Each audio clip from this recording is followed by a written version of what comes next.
Dirco Director-General Kgabo Mahoai is on precautionary suspension. This is amid allegations over the purchase of non-existent piece of land in the United States. This follows a report by the International Relations Portfolio Committee, which flagged irregular expenditure of 118 million rand for vacant land, which was meant to house South Africa's missions in the city. So to discuss this more, I'm joined by Sunday Times political reporter Kgothatso Madisa. Kgothatso, thanks a lot for joining us this evening. Now, you have been following the somewhat bizarre story. So take us from the beginning. How did government pay 118 million rand of taxpayers' money, mind you, for a piece of land in New York that does not even exist?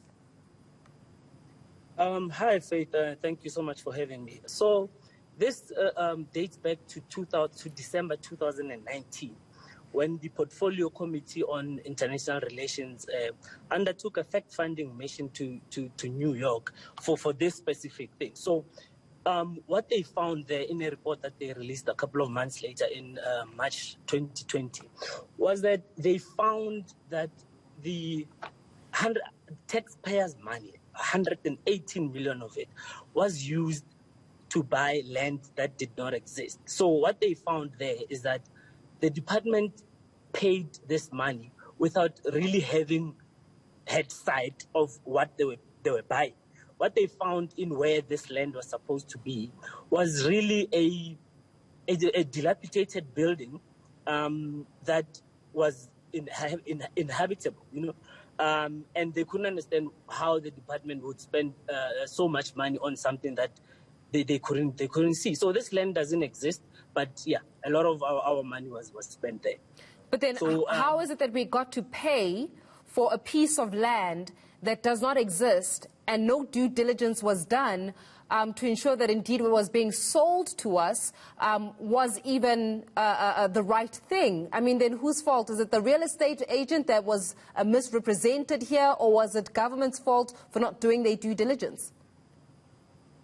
So it's both, really. But their report says that the real estate misrepresented some information to the department, claiming that they have this land that was suitable to build what would be an office building and something that would house diplomats visiting the New York from our side. So it's really on both sides, but they've called for the department to conduct an investigation, which is why they have the minister yesterday took the decision to suspend the director general in the department.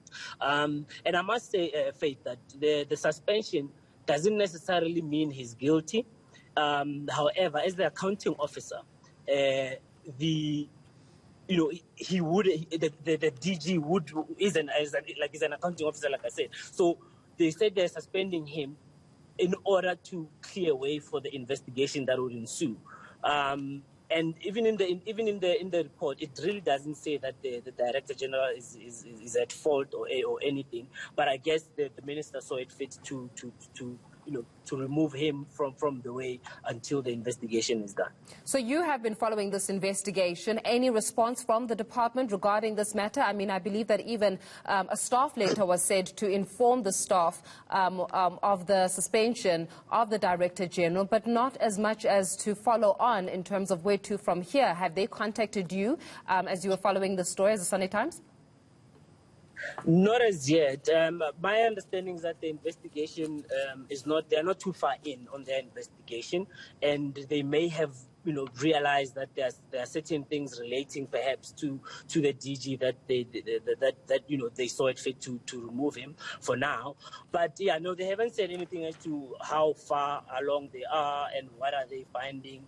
But they did confirm to us that the letter that we had sight of from the minister was indeed legit, and that there'll be someone acting in that position in the meantime. But yeah, so as we sit here today, we don't know how far they are, and whether this money will be recuperated. I don't know, as I said here.